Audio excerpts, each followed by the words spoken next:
Alô, alô, boa noite. Olá, vamos ligando até o Dr. Miguel chegar, para alguns de vocês também chegarem. Olá, minha querida. Olá, boa noite, boa noite, boa noite. Estou muito ansiosa por esta conversa com o Dr. Miguel e acho que vocês também, vai ser muito bom. Vamos entrando. Esperar aqui um bocadinho também pelo Dr. Miguel. Olá, minha querida Sofia. Conseguem-me ouvir bem, ver bem? Espero que sim.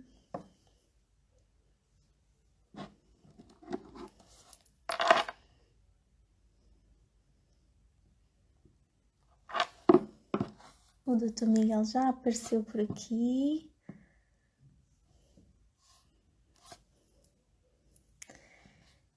Alô. Aí vamos lá pôr o Dr. Miguel.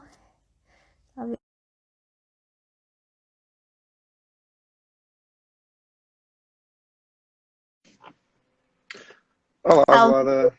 alô, Dr. Miguel, como Tudo está? bem?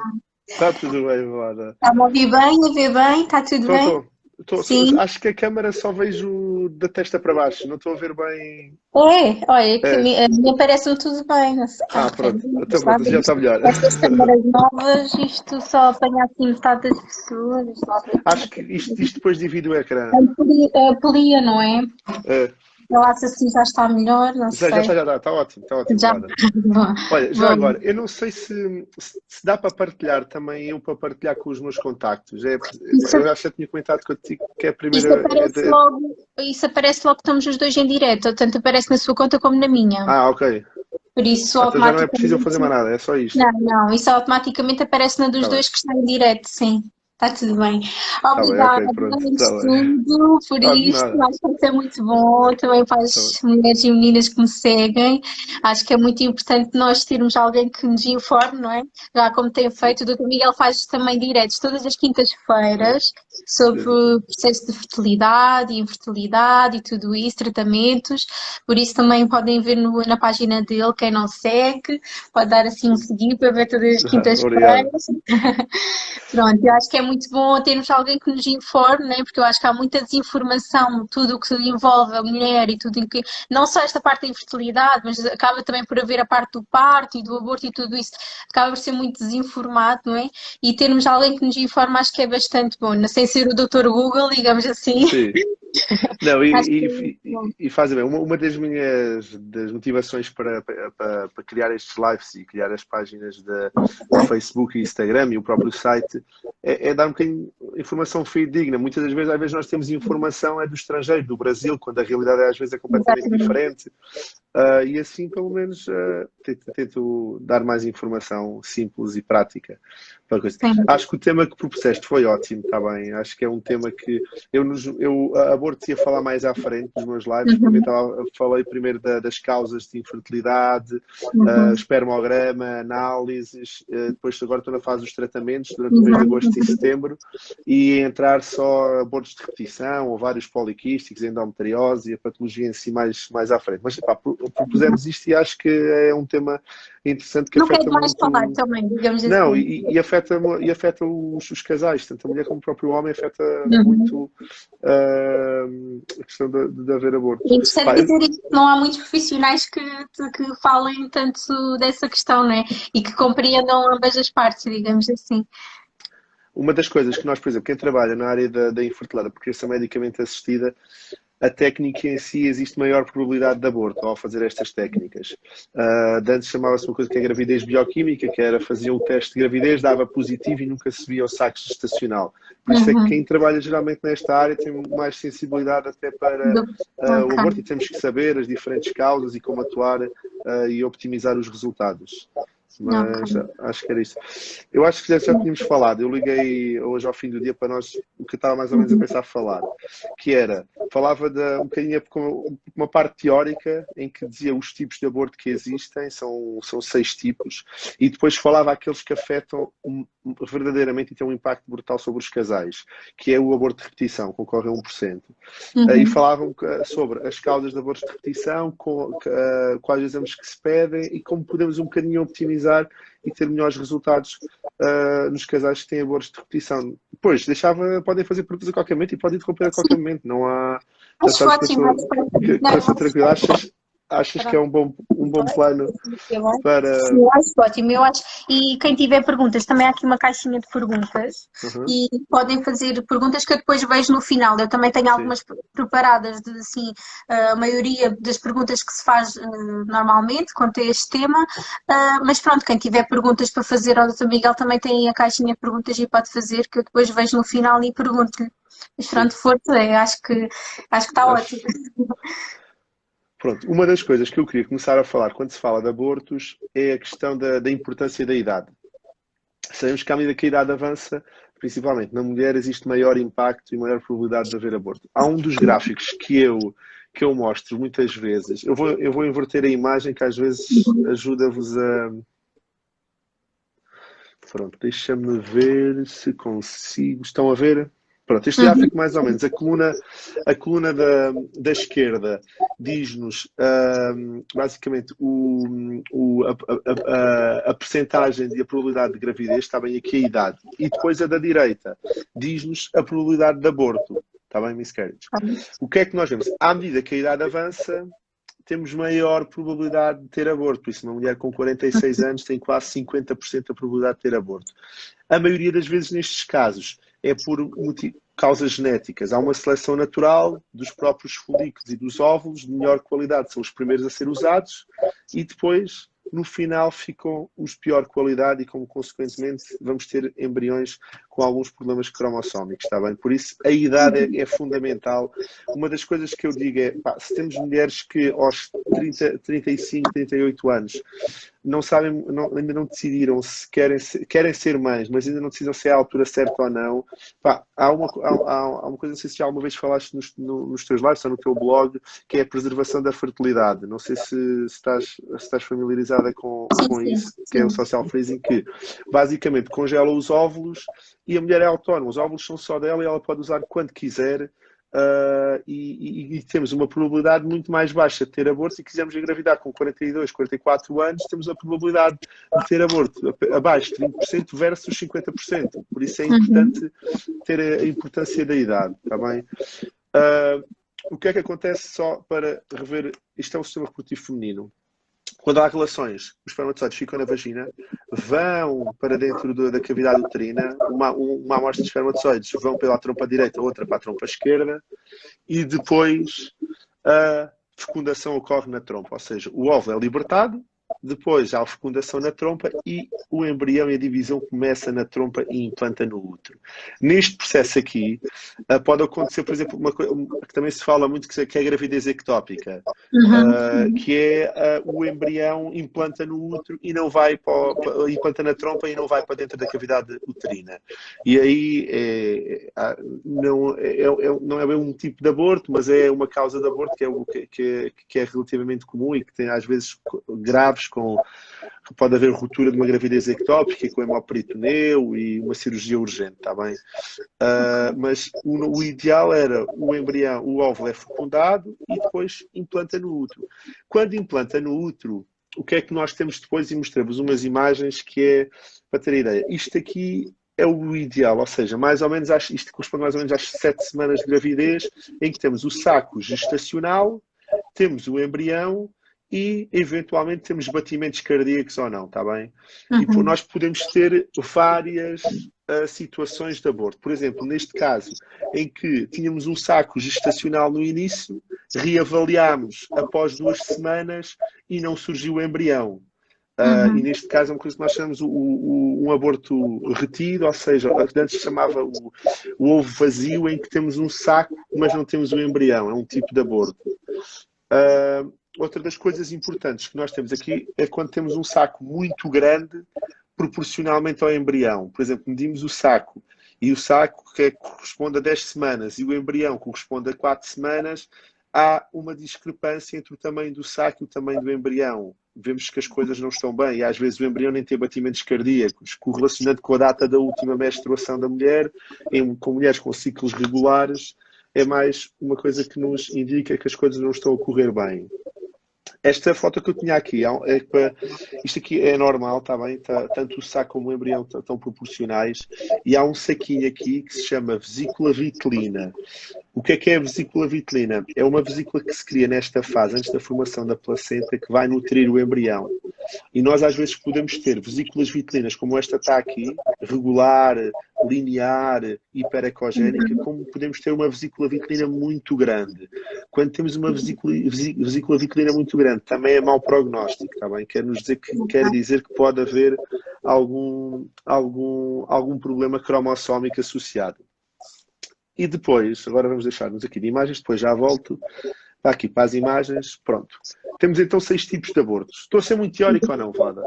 Não, acho que está ótimo. Temos basicamente 6 tipos de abortos. Podemos ter o aborto incompleto, que é houve hemorragia. A maioria dos abortos que se fala essencialmente são abortos do primeiro trimestre, em que houve hemorragia, parou a hemorragia, geralmente o médico depois pede para reavaliar após 2 semanas e o saquinho gestacional que estava lá persiste mesmo com a hemorragia e desapareceram os batimentos cardíacos, está bem? E quer dizer que houve hemorragia, mas não resolveu, não houve um aborto completo. Um aborto completo é quando há hemorragia e expulsa o produto de concepção. Geralmente, nestas situações, não está associada a muita dor. Há dor, muitas vezes, quando o produto de concepção, o saco ou o embrião, ficam junto ao colo. E isso aí há dor. É o que diferencia aborto evolutivo de aborto iminente. O aborto iminente, o colo ainda está fechado e às vezes dá muita dor, está bem? Okay. Outra das coisas que pode acontecer é a ameaça de aborto, que é o mais comum. O que é a ameaça de aborto? É quando, numa gravidez, há uma pequena perda de sangue e que antecipamos a consulta, fazemos a ecografia, vemos o embrião, vemos os batimentos, está tudo bem e nem sequer vemos sinal nenhum de descolamento do trofoblasto. O trofoblasto é o que vai dar a placenta. Nestes casos, o que nós fazemos muitas vezes é recomendar repouso, abstinência sexual, dar progesterona e às vezes a gravidez depois corre linearmente sem nenhum problema. Ao haver uma ameaça de aborto no primeiro trimestre, desperta-nos para termos maior probabilidade de haver descolamentos de placenta, está bem? Por isso, se há uma ameaça de aborto no primeiro trimestre, estar atento no terceiro trimestre aos descolamentos de placenta. Okay. Depois, outra das coisas da ameaça de aborto tem a ver muitas vezes com o aborto que é incompleto, com saco ou com espessamento endometrial. Aquelas mulheres estão constantemente a perder sangue e às vezes com repercussões hemodinâmicas. E aí temos que ficar atentos e temos que ter uma atitude mais invasiva e partir muitas vezes para técnicas cirúrgicas e não conservadoras, está bem? Outra das coisas que pode acontecer é uma gravidez não evolutiva, que depois pode dar um aborto retido, que é fazemos a ecografia, reavaliamos passado 2 semanas e o embrião não cresceu, nem o saco cresceu. E aí quer dizer que houve uma gravidez que não evolui como esperado. E basicamente estas são as 6 causas de aborto, está bem? A gravidez não evolutiva, a ameaça de aborto, o aborto iminente, aborto evolutivo, aborto completo e o aborto incompleto. Okay. Estas são o que nós classificamos os 6 tipos de abortos. Não falei daquele em particular que é o aborto de repetição que vamos falar a seguir, que ocorre em 1%. Mas antes de partir para o aborto de repetição, nestes 6 tipos de abortos podemos ter 3 atitudes terapêuticas. Ou atitude expectante, que muitas das vezes o médico diz, olha, vem para a semana, vem daqui a 2 semanas para nós reavaliarmos. Ou então há necessidade de iniciar terapêutica médica, com um protocolo que geralmente é um comprimido que se chama misoprostol, que é um medicamento usado para fazer as interrupções voluntárias de gravidez, ou nos casos existem múltiplas indicações, mas dos casos de abortos incompletos ou de abortos retidos, utiliza-se o misoprostol. Os protocolos de misoprostol variam de hospital para hospital e mesmo de sociedade para sociedade, está bem? Pode-se fazer internamente, pode-se fazer em ambulatório, mas pronto. E o último recurso relativamente aos abortos tem a ver com a coisa que se chama cortagem expirativa, enquanto temos, por exemplo, uma repercussão hemodinâmica ou quando a terapêutica expectante ou a terapêutica médica não resulta, aí recorremos à terapêutica cirúrgica. A terapêutica cirúrgica é sempre o último recurso, está bem? Raramente nós partimos para uma terapêutica cirúrgica com uma cortagem expirativa. Pronto. Outra das coisas importantes com o aborto e que é preciso saberem: qualquer mulher que tenha um aborto tem direito ao certificado de incapacidade temporária durante os 30 dias, se quiser, está bem? Que é importante, por isso, porque psicologicamente, para a própria mulher, é complicado e tem que gerir esta situação. Por isso, usem, têm direito ao certificado de incapacidade temporária. É bom pedirem informação, tentar saber que tipo de aborto é que é, para não ficarem, olha, tem um aborto, vem daqui a 2 dias, vai continuar a sangrar. Tentar um bocadinho explicar o que é que pode acontecer, o que é que não, explicar os sinais de alarme, se houver mais hemorragia, se houver febre, dores muito intensas, recorrer à urgência, está bem? A probabilidade de haver aborto, nós vimos logo no início, mas mais ou menos 15% das mulheres, 15 a 20% vão ter um aborto na vida, por isso é uma coisa muito prevalente, está bem? Outra das coisas importantes tem a ver com as mulheres com o grupo de sangue RH negativo, que têm que fazer uma coisa que se chama imunoglobulina, anti-D, está bem? Se o marido for RH positivo, para não esquecermos. E pronto, basicamente abordei agora o aborto, os tipos de aborto no geral.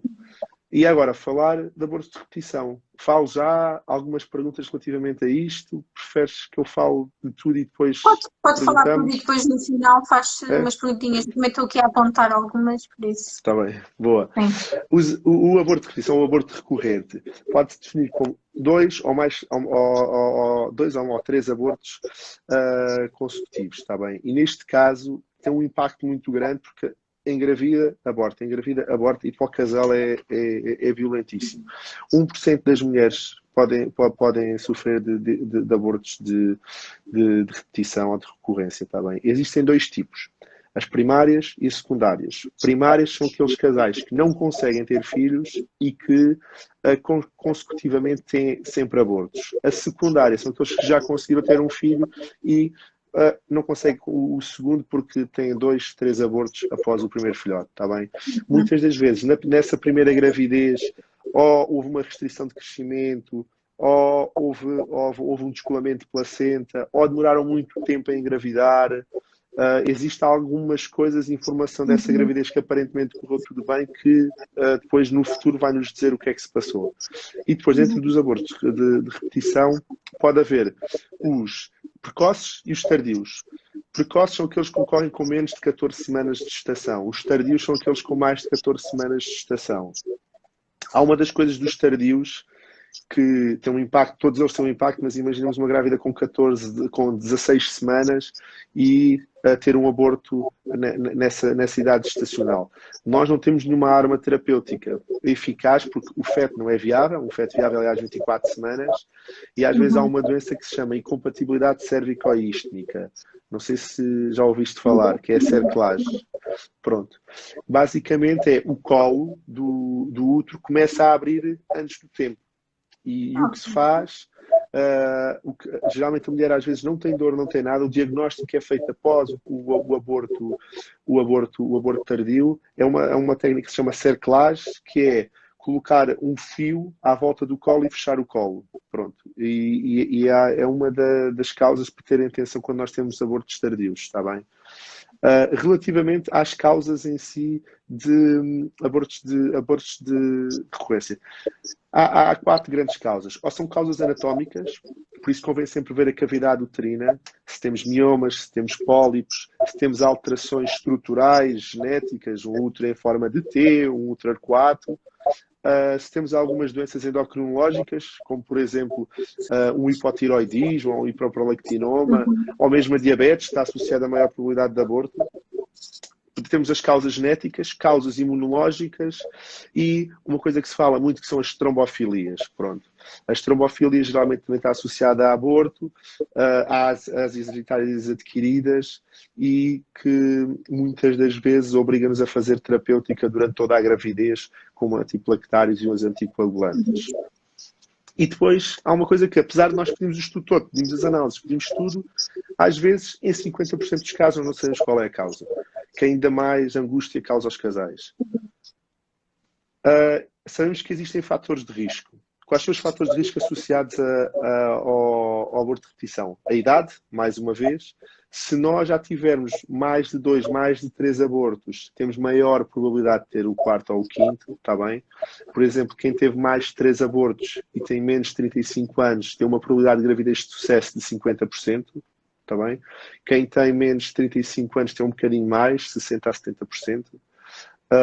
Mas é um dos fatores de risco, ter abortos anteriores, mais de 2 ou 3 abortos anteriores e a idade, está bem? A avaliação. E o que é que nós precisamos da avaliação? Ver bem a cavidade, pedir ecografia, fazer ecografia, eventualmente uma ecografia 3D, pedir função tiroideia, prolactina, glicose em jejum, os anticorpos antitiroideus e os da glicoproteína Gb3A. Pedir também a questão de avaliar o produto de concepção. O que é que isto é? Se nós tivermos um aborto, o ideal é nós, se tivermos a oportunidade, analisar o produto de concepção do aborto e saber se existe alguma alteração genética. E outra das coisas é pedir cariótipo aos dois progenitores. Não é pedir só à mulher, pedir também cariótipo ao homem. Há abortos que estão associados a alterações cromossómicas do homem, que todos os filhos que ele venha a ter têm a maior probabilidade de aborto. O que é que nós temos de armas terapêuticas e que muita gente faz para evitar o aborto? Há a progesterona, há a aspirina, há a enoxa, há a metformina, mas tudo elas têm as suas indicações e algumas delas são utilizadas um bocadinho off-label, tá bem? Não é usar tudo, mas convém haver indicações para cada situação. E pronto, basicamente era isto que eu queria dizer. Há outra das coisas, e agora é mais, isto falei um bocadinho de aborto em geral, que tem a ver com uma coisa que é diagnóstico gestacional pré-implantatório, que é, se nós sabemos que existe uma maior probabilidade genética daquele casal ter abortos ou falhas de implantação, podemos estudar os embriões antes de transferir. E isso só conseguimos quando recorre a técnicas de fertilização in vitro. ICSI neste caso, em que nós analisamos, deixamos o embrião na incubadora a crescer e depois biopsamos o embrião e vemos se tem os cromossomas todos ou não. Nós com esta análise temos de ter a certeza que o embrião que estamos a transferir tem maior potencial de implantação e provavelmente não terá nenhum problema genético. Tá bem? Não conseguimos saber se ele vai ter diabetes, se vai ter asma, se vai ter isso, mas pelo menos pelo menos as 3 causas comuns das trissomias 13, 18 ou 21 então ficam descartadas com o diagnóstico gestacional pré-implantatório. Ok. E pronto. Este tema vou falar agora no próximo live na quinta-feira, na próxima semana às 9h30, o diagnóstico gestacional pré-implantatório, está bem? Ok. Em Portugal, por exemplo, há países que fazem diagnóstico gestacional pré-implantatório em todas as mulheres com mais de 35 anos. Em Portugal é com mais de 39 ou então com 3 falhas de implantação ou 3 abortos. Nós podemos estudar os embriões. Ok. Pegando aqui no que, por acaso, da comparação que fez de Portugal com outros países, uma das perguntas realmente que eu tinha para fazer e que até está ligada com isto é, acha que o Portugal ainda está muito desatualizado nesta questão da medicina da fertilidade, da infertilidade, dos abortos, da obstetrícia, até comparado com muitos países, ainda por cima o doutor que já esteve fora, não é?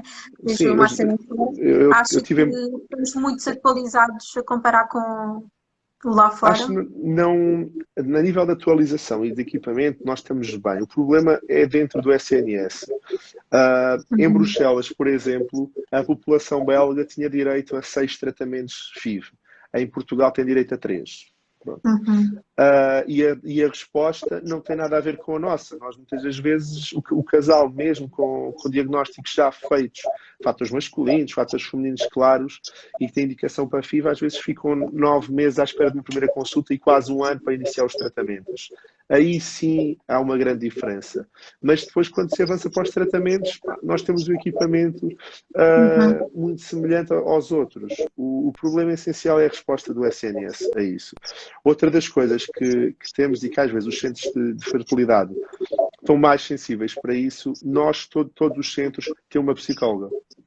E então, qualquer casal que sofra ou aborto de repetição, ou uma falha de implantação, nós temos a psicóloga lá ao lado que avalia as dadoras, Faz muita avalia os falta. casais Faz receptores. muita falta no Exatamente. público. Sim, mas exatamente, e nós no privado temos a Lena ao lado, que ela faz parte da equipa, a psicóloga. E conseguimos perfeitamente, olha, se calhar é melhor ter uma consulta de psicologia antes de partir para um novo tratamento, porque é agressivo. Para além de tudo, já estamos a falar do tratamento em si, as injeções, a punção, a gerir os resultados do número de embriões, e depois ainda por cima transfere-se e depois não implanta.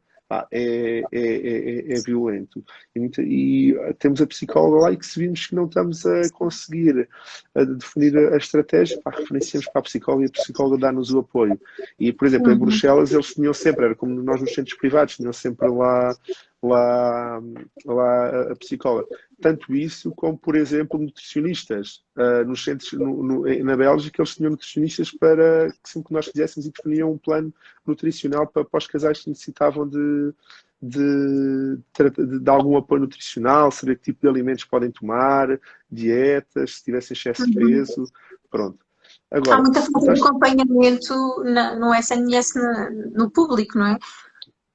Mas isto não é só nesta área, é um bocadinho em tudo. Não há recursos para tudo. Principalmente há zonas do país que, és do Algarve, eu vou ao Algarve ao HPA e vejo perfeitamente que o número de médicos versus hospitais que existem e centros de saúde, não, são poucos para a população que existe. Por exemplo, se fôssemos para o norte tem melhores resposta do que o sul. É assustadora a diferença de timings. Existe um site, e é público, que é de consulta na hora, acho que aquilo é do Ministério da Saúde, que vocês podem consultar lá, olha, quero uma consulta de ginecologia ou de apoio à fertilidade. Vão lá e veem qual é o hospital que dá melhor resposta, e às vezes, se calhar, há vantagens a ir a Coimbra, por exemplo, do que ir a Lisboa, que demora mais.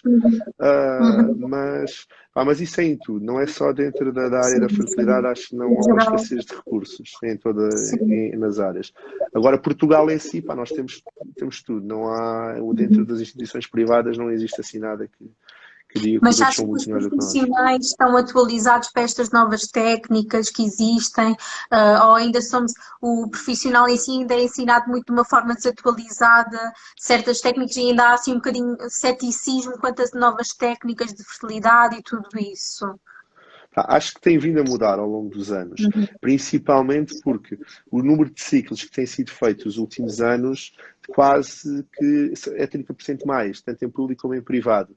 E o médico em si tira o curso de medicina, integra um internato, 6 anos de internato, e nesses 6 anos de internato não passa só no único hospital, vai a todas as valências. E então tem acesso, ou vai à Maca, ou vai à Garcia de Horta, ou vai a Santa Maria fazer, por exemplo, a valência de fertilidade e tem acesso a isso. Já para não falar todos os cursos que estão a surgir e que surgem dentro da área. Se me disseres assim, claro que uma pessoa com 68 anos que não esteja na área da infertilidade, não esteja sequer tão atualizada, mas sabe perfeitamente referenciar. Muitos de nós temos que ter noção que, se não é a nossa área, referenciamos. Se me aparecer um problema, por exemplo, na consulta de uroginecologia, eu digo, olha, vai para um uroginecologista, eu não faço essas técnicas, pronto. Mas isso acontece, eu recebo colegas meus da uroginecologia que referenciam para mim, pronto. E ter essa estratégia de saber até que ponto é que podemos ir. Mas aqui também pode estar um bocadinho relacionado. Sim. Você acha que, por exemplo, no público, se calhar se houvesse um bocadinho mais de acompanhamento à mulher grávida no início da gravidez, eu, por exemplo, sentia muito isso no início da minha primeira gravidez, quando abortei. Acho que se houvesse um bocadinho mais de acompanhamento à mulher no início, naquele primeiro trimestre, que é aquele primeiro trimestre que estamos ali nervosos, né, com o que é que pode acontecer, ainda por cima há aquele assustar do monstro do primeiro trimestre, né? E, por exemplo, o normal do público vai ser uma consulta no centro de saúde, né, ao nosso médico de família, e o que é que ele faz? Passa as primeiras análises e depois marca só a eco das 12 semanas. Ou seja, por norma, não há uma eco antes para confirmar a gravidez, ou para ver se está tudo bem, etc. Não há um acompanhamento da mulher. Mas isto, por exemplo, se nós formos ver, por exemplo, Inglaterra, eles só fazem 2 ecografias durante toda a gravidez. É a ecografia do primeiro trimestre e a ecografia morfológica. Não fazem mais nada. Ok. Pronto. Por Sim. isso, e será que eles têm melhores resultados do que nós? Eles criticam-nos, e quando nós estamos em reuniões internacionais, que os países do Sul fazem demasiados MCDTs, que é ecografias, raio-x, taques, e gastam mais dinheiro nesses recursos. Agora, acho que não é tão importante às vezes a ecografia, mas, por exemplo, o ideal é haver tipo uma consulta pré-conceção. Que é importante saber, quando uma mulher pretende engravidar, ir ao ginecologista, ir ao médico de família e dizer, olha, pretende engravidar. Pedir as análises pré-conceção, saber se é imune à torre, se é imune à rubéola, se tem alguma doença familiar, se houve alguma doença grave. Aí tem há vantagens em fazer isso. Agora, outra das coisas, a DGS regula que há 3 ecografias para serem feitas, do primeiro, segundo e terceiro trimestre. E a do primeiro trimestre fazem entre as 11 e as 13 semanas, ponto. A do segundo, 20, 22 e a do terceiro, 30, 33. Pronto. Definiu assim a DGS. Há outros países que só fazem 2. E depois há outros que fazem mais, 5, 6, 7 cada consulta, varia. Mas acho que é importante... Claro que é importante sabermos dar apoio logo na fase inicial, fazer uma ecografia precoce, mas depois também é importante fazer o diagnóstico e acompanhar a seguir porque é que me aconteceu isso para evitar que aconteça novamente. E isso é que às vezes não há resposta nem há sensibilidade para orientar para a consulta após um aborto. Ok. Olha, vou fazer aqui uma pergunta que pode ser assim um bocadinho estúpida. Não. Mas que acaba por me assustar um bocadinho a mim, digamos assim, acho que a muitas mulheres, porque pronto, eu quando contei a minha história e tudo isso, acabo por receber muitas histórias de outras mulheres. E cada uma vem com a sua opinião e com qualquer coisa que alguém disse e tudo isso. E uma das coisas que me disseram foi que, se voltares a engravidar, não deixes que te façam ecografias ou intravaginais. Isso é boato, esquece, não há problema nenhum. É como a pessoa que disse tipo, ok, então Não há quando problema nenhum. não me deixem pôr. Não há problema nenhum. Antigamente tinham medo disso, mas não há problema, está bem, sério. Fazer ecografia com sonda não é invasiva, ecografia com sonda abdominal, não conseguimos ver estas imagens que eu vos mostrei, mesmo em mulheres magras e com bexiga cheia, e a sonda endovaginal conseguimos ver bem o saco gestacional e o embrião, não há problema nenhum, está bem? É que Nem para a mulher nem para o feto. É um mito, como há outros, como há muitos mais. Sim.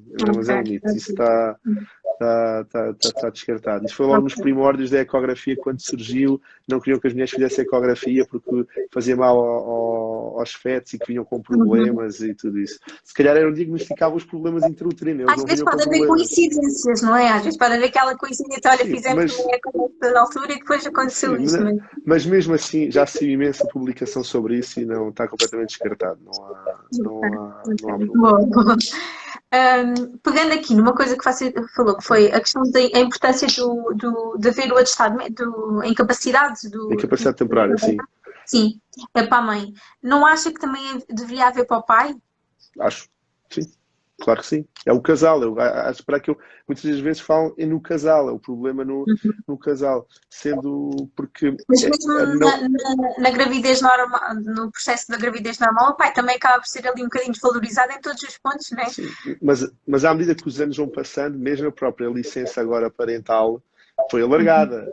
Sim. Há 1 ano ou 2 e antigamente era impensável dizer, olha, agora o último mês da licença é para o homem e a mulher vai trabalhar.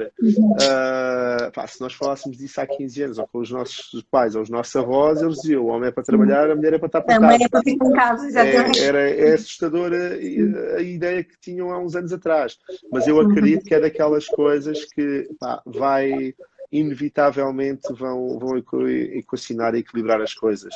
E a licença ser para os dois, porque afeta tanto o homem como a mulher, claro que sim. Sim, sem dúvida. Pois, é que há muito aquela coisa de que o homem tem que ser forte, né? Ou que o homem tem que... O homem não chora, o homem não sofre, né? E acho que vai-se muito atrás disso de, pronto, ok, a mulher precisa do seu tempo para ficar em casa e psicologicamente para ficar bem, e o homem tem que avançar, tem que ir trabalhar, ou seja, e acho que o casal naquele momento, quando perde um bebé, precisa muito do tempo seu também, apesar de ver separado, é preciso muito aquele tempo deles, porque idealizar como casal, não é? Exatamente. E principalmente quando existe algum fator masculino associado, que sente que foi a culpa, que tem um espermograma não Uhum, muito bom e que fez os tratamentos, será que a culpa foram dos meus espermatozoides? uhum. Será que fui eu que não fiz bem a colheita do espermograma? Por isso ficam sempre na dúvida que se calhar eu Sim. é que fui o Sim, culpado que quando acho que não a tem nada a primeira ver. fase é sempre que a culpa foi nossa, né? Ou É, tentamos exatamente, exatamente. o homem estava sempre a complicar. Não há Sim. culpados, não há culpados.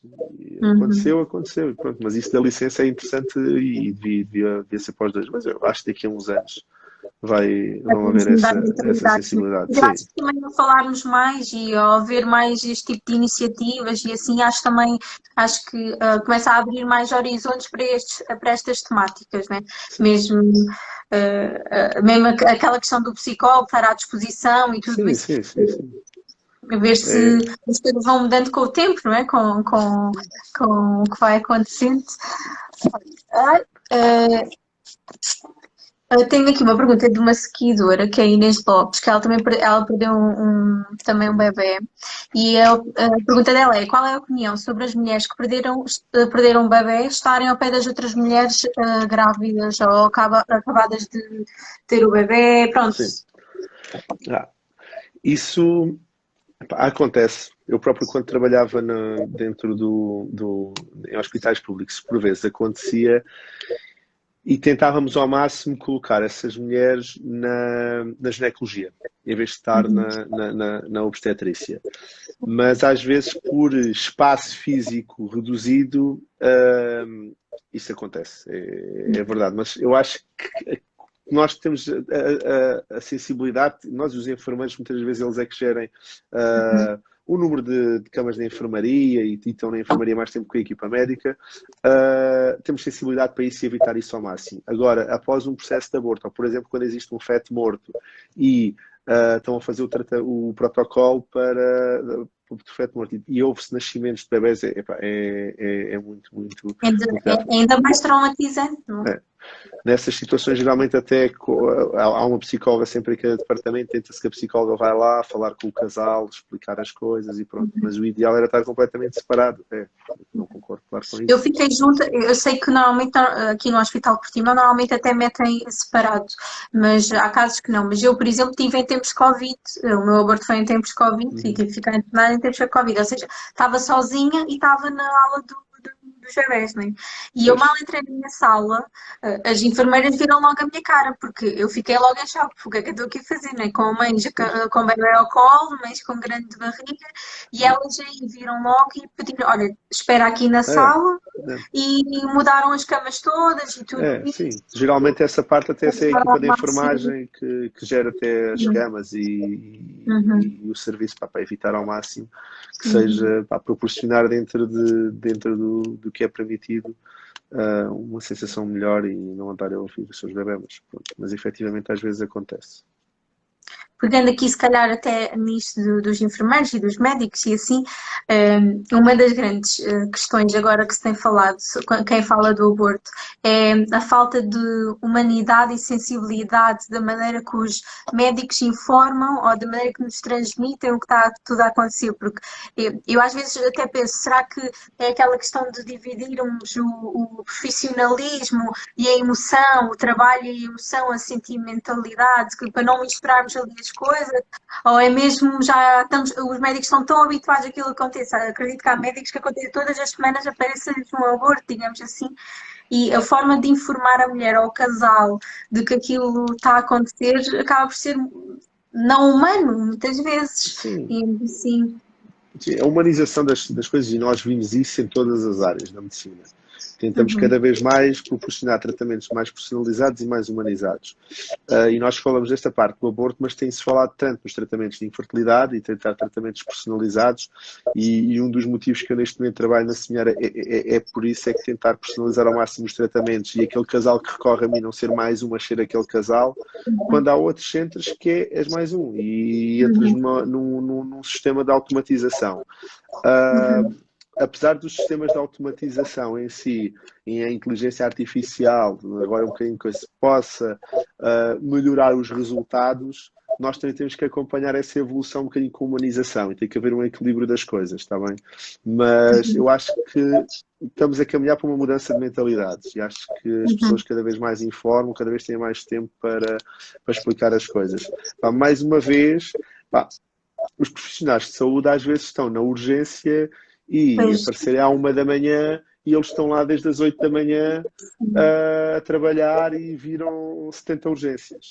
E à 1 da manhã não tem com a mesma mentalidade nem com a mesma disponibilidade do que se tivesse, por exemplo, às 10 da manhã. Está mal, está, mas o sistema funciona assim, pronto. Mas é um bocadinho que. E no geral as pessoas têm sensibilidade para explicar as coisas. Às vezes não. Pá, e outra das coisas Eu, que é. eu, infelizmente passei por um relato com vários médicos, não foi dos melhores. E eu ouço muitos relatos de muitas mulheres que passaram por coisas que acaba por ser até traumatizante, mas eu acho que tanto na gravidez, nos partos, acaba por Sim, existir violência obstétrica, não sei o quê. Pronto, acaba por acontecer em N casos e não só nesta parte da maternidade, né, e da sim. gravidez, né? Mas é, tal, é Como. como estava a dizer, eu, por exemplo, também fui nas urgências, a maioria da mulher vai às Sim, urgências, né? sim. É, E o que acontece? Acaba por ser ali um timing, tanta pessoa para ver, tanta coisa para analisar, quase que sim, não partes a brinca. acontecer, cesarianas planeadas, urgentes, pronto.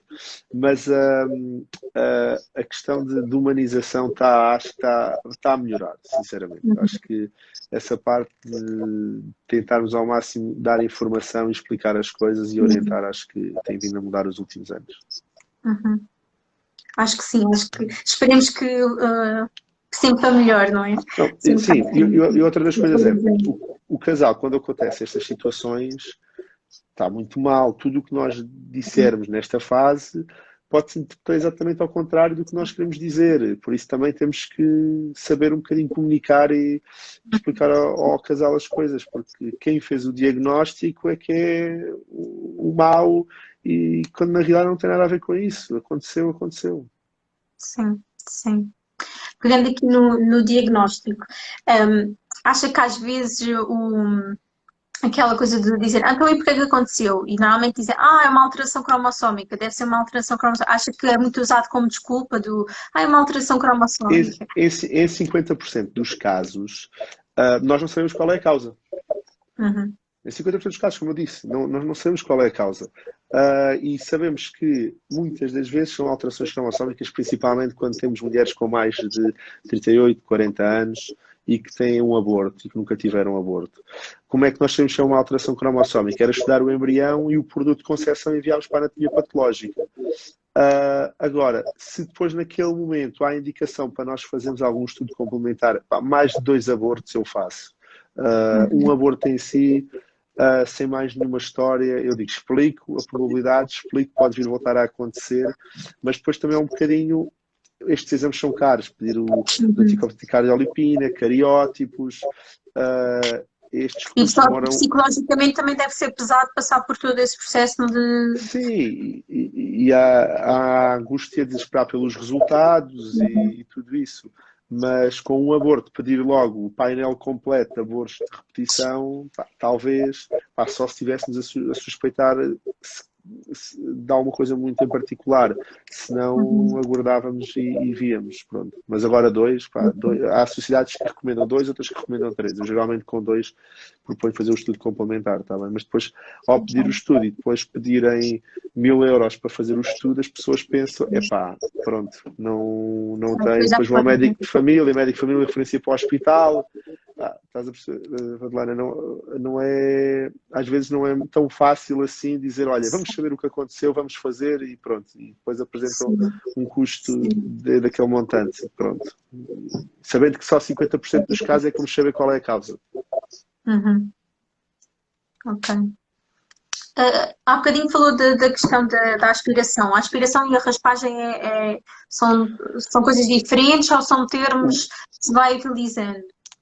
Não, basicamente é a cortagem uterina que pode ser por forma abrasiva, que é tipo uma espécie é uma cureta, que é tipo uma colher aberta, pequenina, e que se raspa dentro do útero. E a cortagem aspirativa é um mini aspirador que se aspira ao conteúdo.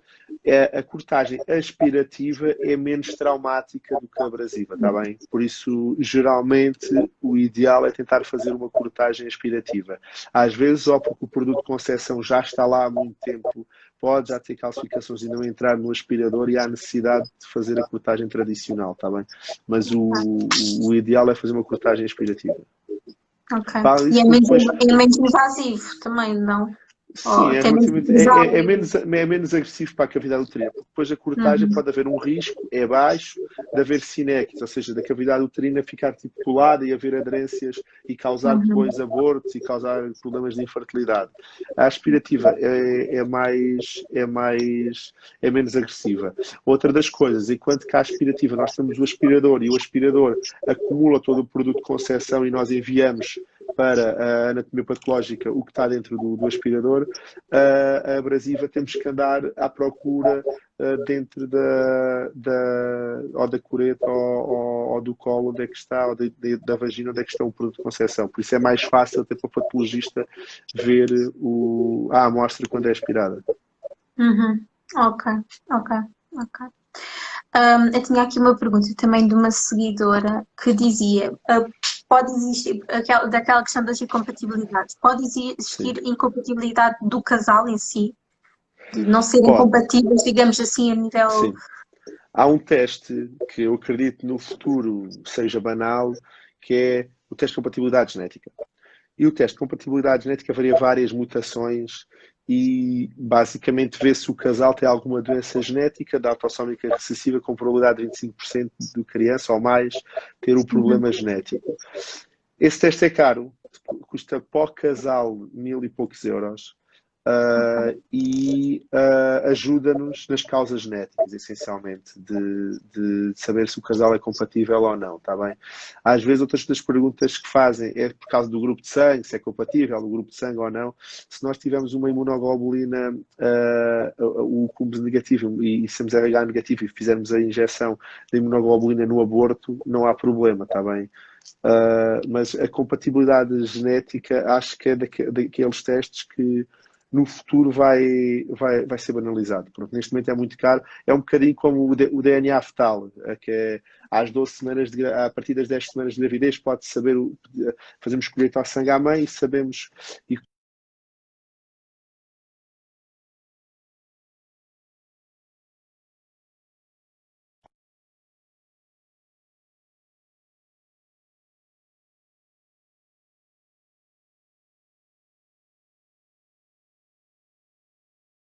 Bloqueou. Está-me a ouvir? Eu estou, eu Estou. estou. Pronto, ok. É que parou tudo. O meu ecrã parou todo. Pronto. Não, Estamos a não. falar de fetal. Pede-se a partir de anos de gravidez e nós conseguimos fazer o. Está tudo. Está bom, não está? Tá.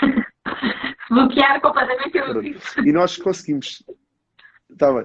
E nós conseguimos saber se ao fazer o DNA fetal, que antes era uma técnica mais cara, custava também quase 1000 euros, agora neste momento podemos fazer o DNA fetal com 300 euros e saber, 350 euros, e saber se existe algum problema cromossómico, trissomia 18, 13 ou 21, no feto, a partir das 9 semanas de gravidez e saber o sexo da criança. Por isso isto está-se um bocado a tornar banalizado fazer este teste. E o teste de compatibilidade genética também vai acontecer o mesmo, inevitavelmente, daqui a 5, 6 anos já vai estar muito mais barato e vamos pedir com muito mais facilidade. Acho que também vai destruir muitos casamentos, se calhar. Pronto. É mais uma informação. Pronto. É mais uma informação. Ou podem encontrar alternativas, pronto, dentro da teste de compatibilidade genética. Estava só a brincar, né? Mas pode, compatibilidade, né? Às vezes fazemos aqueles testes online para saber se somos compatíveis com outra pessoa. Sim. Esperemos que não, esperemos que seja uma ferramenta para nos ajudar, não é? E para melhorar os resultados, sim. Sim. Olha, acho que só tenho mais uma última pergunta e acho que Sim, já não tenho mais nenhuma.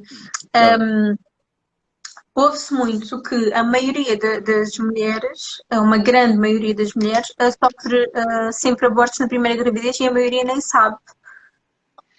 isso também é um bocadinho controverso, porque a realidade, a probabilidade de haver aborto ocorre mais nos extremos da idade e não na fase, no início da mulher com 20 anos. Por isso as pessoas às vezes dizem isso porque efetivamente têm um aborto, mas não é regra isso, está bem? É muito mais provável termos uma